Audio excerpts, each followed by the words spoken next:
That's the sound of a toilet tank that has a slow leak in it. So I got the Fluid Master all-in-one universal complete repair kit. I'm gonna shut the water off by turning it clockwise.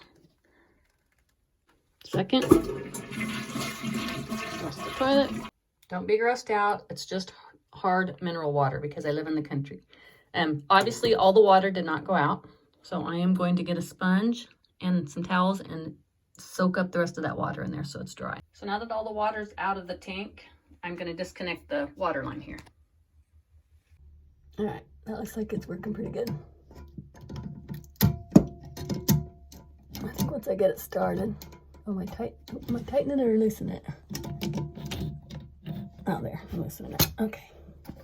Okay, now that comes the rest of the way off. That, so come on. Okay, I got the little tube unconnected, now I can take that out. The next thing I want to do is take the tank off. So see those 3 bolts down there? I'm gonna go get a screwdriver and a wrench and take those bolts out. So I have a half inch or 13 millimeter wrench that I'm holding onto the nut here. And then just this flathead screwdriver that I'm turning here. Okay, that was the hardest part. Okay, so I got the 3 screws out. That was a messy job. And you can see down in there, nothing's holding the tank on. So I'm gonna lift it up and I'm gonna go sit it on a flat surface. Okay, and then I have this out here and I should be able to work around it pretty easily to take the rest of it. Okay, so the next task, I'm gonna take the handle. So I'm gonna get a wrench and I'm gonna try to loosen that up. Now,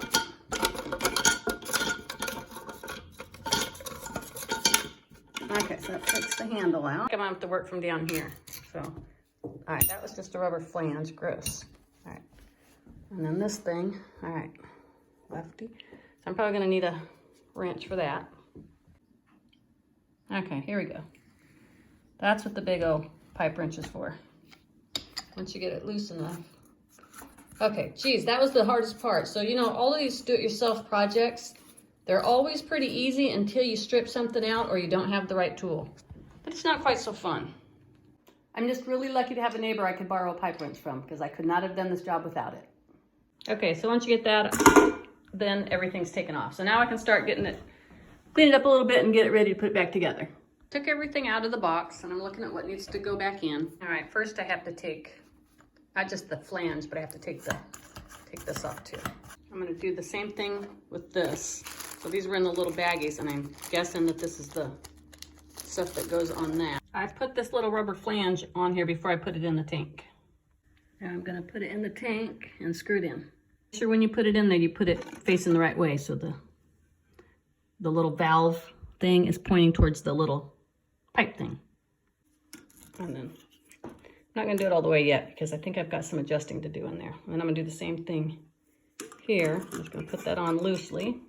So now that I have them tentatively in place, I have to make sure that this pipe's not too tall. And I'm looking at the directions and it's showing that it's below this area and I may have to cut the top off of it. Okay, so using the old one as a template, I can see that this is where the pipe should be cut, about this height. So using my little bear saw, I'm just gonna cut that and it looks like it's 1.5 inches. So right about there, easy peasy.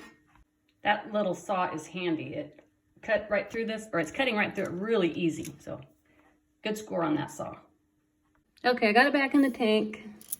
You wanna make sure you orientate it right so that it's not covering up the bolt holes. So you want this in the back, it says. So I'm just tighten that with my hand. And then I'm gonna use the wrench, or the pipe wrench, to tighten it just a little bit more. I don't wanna make it too tight, I don't want it to leak. This plastic stuff, you don't wanna over tighten. Okay, I'm gonna take that. All right, so I took this back out because I have to make sure that I have the float set at the right height.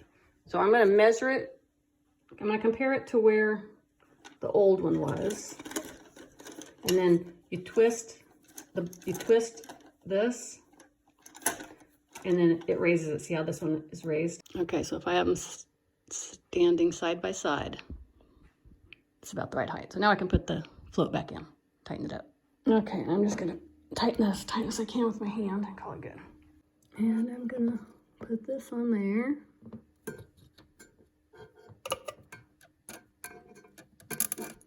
I'm gonna secure it with this little clamp.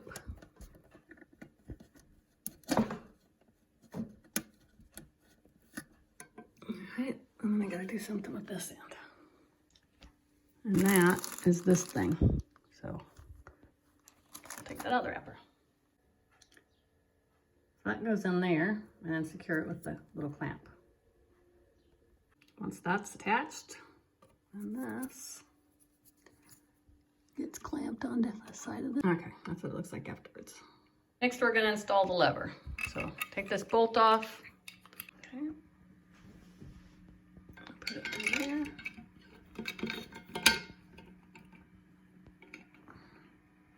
Looks reasonable enough. Take my little jigger, put it back on there, and tighten that up. Okay, that's just hand tightened on there. Okay, then we're gonna take the flapper chain and attach it to the thingamajigger there. Okay, now we're gonna take these rubber washers and metal washers and put some bolts and back in here. All right, so each of these are going back in to the tank.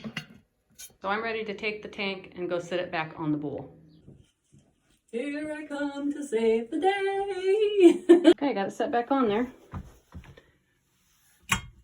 Okay, so this is the order they need to go on underneath the tank. So I've got the big screwdriver and I'm tightening up the last of the 3 bolts, and then I'll be ready to add some water.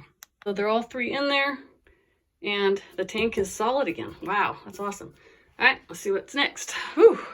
I need to hook up the water line. That's what I need to do next. Okay, so here's the water line. It just needs to get screwed back on here. And that was not on there very tight because I was able to take it right off with my hand. All right, well, apparently that's the normal for my tank. So I'm gonna hook up the water line and see what happens. I don't think anything's normal when you're dealing with old houses. You just have to figure it out as you go along. All right, I'm gonna turn the water on. See what happens. Basically just says let the tank fill up and see where it stops. So I think that's pretty good. Well, it looks like the water line, looks like it's matching up exactly where the dark water line, which was my rust stain for my hard water. So I think that's good. All right, I don't feel any, there's no water.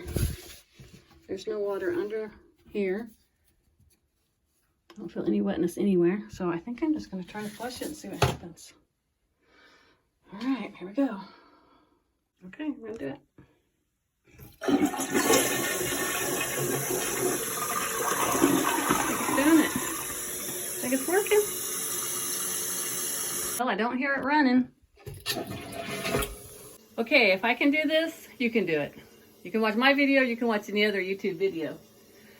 The only advice I would say is, number 1, make sure you have that big pipe wrench, like a 3-inch pipe wrench, the one I borrowed from my neighbor.